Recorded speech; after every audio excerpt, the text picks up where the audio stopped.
Hello guys, and welcome to another video. I just wanted to go over an article I came across earlier about Call of Duty 2020. So it says Activision just made a strange announcement about Call of Duty 2020.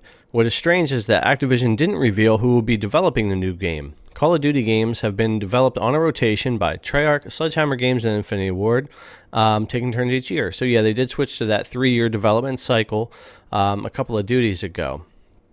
So we go on to say, on its Q4 investor call, Activision officially confirmed that a new Call of Duty game will be released in 2020. This is definitely not surprising, as new Call of Duty game has been released every year since 2005, making billions of dollars for the publisher. Yes, we know Call of Duty comes out every year religiously. What is strange, though, is that Activision didn't reveal who will be developing the new game. Call of Duty games have been developed in rotation by Treyarch, Sledgehammer Games, and Infinity Ward, and have been taking turns each year. This year was meant to be Sledgehammer Games' turn, but a report from Kotaku revealed that development switched to Treyarch as Sledgehammer was having some difficulty. So that's the first I'm hearing anything of that. I don't know how true that is, but if Sledgehammer was having trouble and development had to run over to Treyarch, you got to wonder, what does that do for the 3-year development cycle if all three companies are getting 3 years and then one has to pick up the slack? How do they catch that up to keep from getting tripped up on their yearly releases? So it goes on to say, this development difficulty could be why Activision has chosen not to confirm which developers are making the game.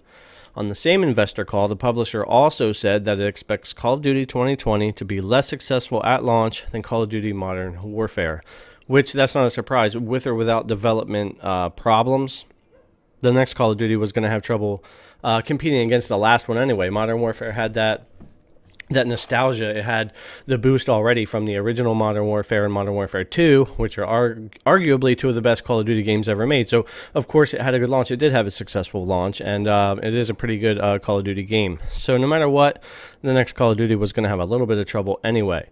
But is that why Activision is saying it, or are they saying it because they expect it to have a bad launch because it's going to be a bad game? Who knows for sure? I'm sure we'll learn more by the time we get to E3 this year. Goes on to say Activision apparently doesn't think the new game will sell as well and is keeping the developer's name to itself. This all suggests that the game won't be very good. It may be that Call of Duty 2020 has had so many development teams working on it that Activision isn't sure who to call the game's main developer. I'm kind of doubting that as being the reason. Suggesting the game was a team effort also makes it more difficult for gamers to find a place to direct their error. So, yeah, they're kind of saying like, okay, what if we don't announce who the developer is? Then fans aren't going to know who to go complain to. But I don't know how true that is either. I mean, you could just go bombard Activision with your complaints anyway, right? Or just hit both companies. Go hit Sledgehammer and Treyarch. I'm not sure that not releasing the developer's name is really going to keep fans from voicing their opinion, especially things with things like Twitter out there.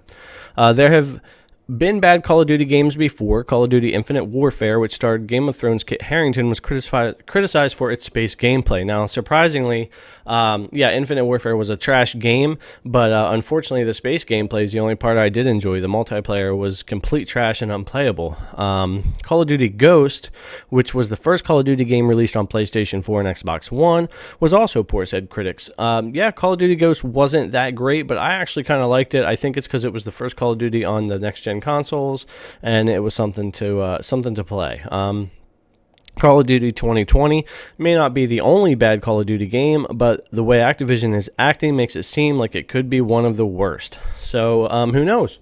Is Black Ops 5 the next Call of Duty going to be the worst Call of Duty game ever? I don't know. I kind of doubt it, especially with games like Infinite Warfare. But if it really is having that kind of development problem, if they really have had to give it over to Treyarch from Sledgehammer, it's possible. And why hasn't Activision said who the developer is yet? I'm sure they have their reasons, and this is pretty much all speculation. But I guess we'll see what happens. I'm sure we'll know more by the time we get to E3 or before then, the way that leaks and rumors go. So, thanks a lot for coming and checking out the video, guys. If you haven't already, click that subscribe button. Give the video a thumbs up if you liked it. And leave a comment below. Let me know what you think about Call of Duty 2020. All right. Thank you. Have a good one, and I'll see you next time.